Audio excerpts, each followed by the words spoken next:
ಎಲ್ಲರಿಗೂ ನಮಸ್ಕಾರ. ಎಲ್ಲರೂ ಹೇಗಿದ್ದೀರಾ ಫ್ರೆಂಡ್ಸ್? ನಾನು ತುಂಬ ಚೆನ್ನಾಗಿದ್ದೀನಿ, ನೀವು ಚೆನ್ನಾಗಿದ್ದೀರಾ ಅಂತೇಳಿ ಅಂದ್ಕೊಂಡಿದ್ದೀನಿ. ನಾನಿವತ್ತು ಅಡುಗೆ ಮನೆ ಟಿಪ್ಸ್ ಅಂತಲೇ ಅಂದ್ಕೋಬಹುದು, ಒಂದೊಳ್ಳೆ ಟಿಪ್ಸ್ ಅಂತ ಅಂದ್ಕೊಳ್ಳಿ. ಈ ಮಳೆಗಾಲದಲ್ಲಿ ಮೆಣಸಿನ್ಕಾಯಿ, ಡಬ್ಬದಲ್ಲಿಟ್ಟಿರೋ ಮೆಣಸಿನ್ಕಾಯಿ ತುಂಬ ಸಾಫ್ಟ್ ಆಗಿಬಿಟ್ಟಿರುತ್ತೆ. ಅಕಸ್ಮಾತ್ ಎಮರ್ಜೆನ್ಸಿಗೆ ನಾವು ಪುಡಿ ಮಾಡ್ಕೋಬೇಕು ಅಂದ್ರೂ ಬಿಸಿಲಿರೋದಿಲ್ಲ, ಒಣಗ್ಸೋಕ್ಕಂತೂ ಆಗೋದಿಲ್ಲ, ತೀರಾ ಸಾಫ್ಟ್ ಆಗಿಬಿಟ್ಟಿರುತ್ತೆ.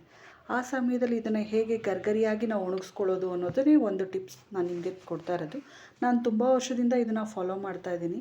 ನನಗಿದನ್ನು ನನ್ನ ಫ್ರೆಂಡ್ ಒಬ್ಬರು ತಿಳಿಸ್ಕೊಟ್ರು, ನಾನು ನಿಮಗೆ ತಿಳಿಸ್ಕೊಡೋಣ ಅಂತೇಳಿ ಇದನ್ನು ಇವತ್ತು ತೋರಿಸ್ತಾ ಇದ್ದೀನಿ. ಏನಂತ ಅಂದರೆ, ನಾವು ಒಗ್ಗರಣೆಗೆ ಅಂತ ಇಟ್ಕೊಂಡ್ರು ಯಾವ ಮೆಣಸಿನ್ಕಾಯಿ ಇದ್ರೂ ಆಗಿರ್ಬೋದು, ಅದು ಸಾಫ್ಟಾಗಿರುತ್ತಲ್ಲ, ಅದನ್ನು ಹೇಗೆ ಡ್ರೈ ಮಾಡೋದು ಅನ್ನೋದೇ ನಾನಿವತ್ತು ಇದು ಮಾಡ್ಕೊಳ್ಳೋದು. ಒಂದು 15-20 ನಿಮಿಷ ನಾವು ಇದನ್ನು 20 ನಿಮಿಷದಲ್ಲೇ ಅಂದ್ಕೊಳ್ಳಿ, ನಾವು ಗರ್ಗರಿಯಾಗೆ ಒಣಗಿಸ್ಕೋಬೋದು. ಆ ರೀತಿ ಒಂದು ಒಳ್ಳೆ ಟಿಪ್ಸು ಈ ಮಳೆಗಾಲದಲ್ಲಿ ಒಂದು ಒಳ್ಳೆ ಸಜೆಷನ್ ಅಂತಲೇ ತಗೋಬಹುದು. ಇದನ್ನು ಹೇಗೆ ನಾನು ಡ್ರೈ ಮಾಡ್ತೀನಿ ಅನ್ನೋದನ್ನು ನಾನು ಇವಾಗ ನಿಮಗೆ ತೋರಿಸ್ಕೊಡ್ತೀನಿ. ನೋಡಿ, ನಾನಿಲ್ಲಿ ಮೊದಲಿಗೆ ಒಂದು ಕುಕ್ಕರ್ ಇಟ್ಕೊಂಡಿದ್ದೀನಿ. ಈ ಕುಕ್ಕರ್ನ ಒಂದು 15 ನಿಮಿಷನಾದರೂ ನಾವು ಬಿಸಿ ಮಾಡ್ಕೋಬೇಕಾಗತ್ತೆ. ರಬ್ಬರ್ ತೆಗಿಬೇಕು ಗ್ಯಾಸ್ಕೆಟ್ನ, ಮತ್ತು ಲಿಡ್ ಕ್ಲೋಸ್ ಅಂದರೆ ಮೇಲೆ ವಿಷಲ್ ಹಾಕಬಾರ್ದು. ಹಾಗೆ ಫಸ್ಟು ಪ್ರೀ ಹೀಟ್ ಅಂತೇಳಿ ಮಾಡ್ಕೋಬೇಕಾಗತ್ತೆ. 15 ನಿಮಿಷಗಳ ಕಾಲ ಮಾಡ್ಕೋಬೇಕು. ಆಮೇಲೆ ಒಂದು ಸ್ಟ್ಯಾಂಡು, ಈ ರೀತಿ ಒಂದು ರಿಂಗ್ ಸ್ಟ್ಯಾಂಡ್ ಇರುತ್ತಲ್ಲ, ಆ ಸ್ಟ್ಯಾಂಡನ್ನ ಇಟ್ಕೊಳ್ಳಿ. ಅದಾದಮೇಲೆ ನೀವು ಯಾವುದಾದ್ರೂ ಒಂದು ಸಿಲ್ವರ್ ಪಾತ್ರೆನ ಇಟ್ಕೊಳ್ಳಿ. ಆದಷ್ಟು ಸಿಲ್ವರ್ದು ಯಾವುದಾದ್ರೂ ಈ ಥರ ಅದು ಕುಕ್ಕರ್ ಒಳಗಡೆ ಹಿಡಿಯೋ ಅಂಥ ಪಾತ್ರೆ ಇಟ್ಕೊಂಡು ಅದರೊಳಗಡೆ ಈ ಮೆಣಸಿನ್ಕಾಯಿಗಳನ್ನ ಹಾಕಿ. ಎಷ್ಟು ಅಂದರೆ, ಒಂದು ಡಬ್ಬದಲ್ಲಿ ಸಾಮಾನ್ಯವಾಗಿ ಒಂದು 50-100 ಗ್ರಾಮ್ ಅಷ್ಟೇ ನಾವು ಇಟ್ಕೊಳ್ಳೋ ಅಂಥದ್ದು.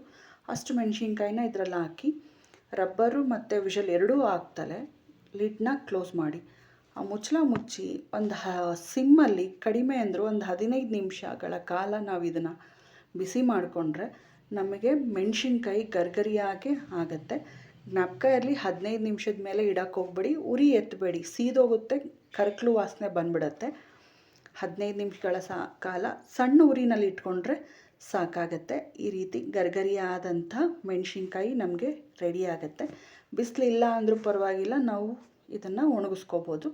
ಅಕಸ್ಮಾತ್ ಇನ್ನೂ ಜಾಸ್ತಿ ನೀವು ಕ್ವಾಂಟಿಟಿನಲ್ಲಿ ಬಿಸಿ ಮಾಡ್ಕೋಬೇಕು ಅಂದ್ರೂ ಇದೇ ರೀತಿಯೇ ಸ್ವಲ್ಪ ಆವಾಗ ದಪ್ಪ ಪಾತ್ರೆ ಇರೋದು ಒಂದು ದೊಡ್ಡ ಕುಕ್ಕರ್ನಲ್ಲಿ ಹಾಕಿ ಒಂದು 2-3 ಸರಿ ನೀವು ಇದನ್ನು ಬಿಸಿ ಮಾಡ್ಕೋಬೋದು. ನಾನು ಒಗ್ಗರಣೆಗೆ ಹಾಕ್ಕೊಳ್ಳುವಂಥ ಮೆಣಸಿನ್ಕಾಯಿನ ಮಾತ್ರ ತೋರಿಸ್ತಾ ಇರೋದು. ನೋಡಿದ್ರೆ ತುಂಬ ಸಿಂಪಲ್ಲಾಗೆ ನಾವು ಮೆಣಸಿನ್ಕಾಯಿನ ಒಣಗಿಸ್ಕೋಬೋದು ಕುಕ್ಕರಲ್ಲಿ.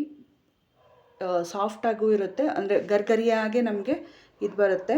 ಇದಿನ್ನೂ ಬಿಸಿ ಇದೆ, ಹಾರಿಲ್ಲ. ಬಿಸಿ ಹಾರಿದ್ಮೇಲೆ ನಾವು ಇದು ಕುಕ್ಕರಿಂದ ತೆಗೆದಾದ್ಮೇಲೆ ಒಂದು 10-15 ನಿಮಿಷ ತೆಗೆದಾದ್ಮೇಲೆ ಹಾರಕ್ಕೆ ಬಿಟ್ಬಿಡಿ. ಆಮೇಲೆ ಆರಾಮಾಗಿ ಇದು ಹೇಗೆ ಕ್ರಿಸ್ಪಿ ಕುರ್ಕುರೆ ಥರ ಕರಮ್ ಥರ ಆಗೋಗಿರುತ್ತೆ.